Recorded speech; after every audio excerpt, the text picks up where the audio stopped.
গতকাল সোমবার কিশোরগঞ্জ সদরের লতিফাবাদ ইউনিয়নে বাদশাহ ভূঁইয়া স্মৃতি পাঠাগারের উদ্যোগে বাদশাহ ভূঁইয়ার ৩৩তম মৃত্যুবার্ষিকী উপলক্ষে দোয়া মাহফিলের আয়োজন করা হয়।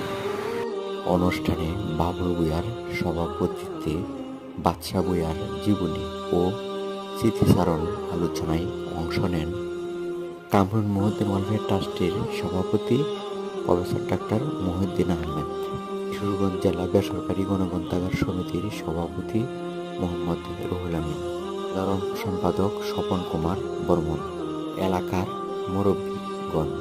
আলোচনা শেষে দোয়া অনুষ্ঠিত হয়। অনুষ্ঠানটির উপস্থাপনায় ছিলেন জিয়াউল হক বাতেন, পাঠাগারের সভাপতি জিয়াউল হক বাতেন।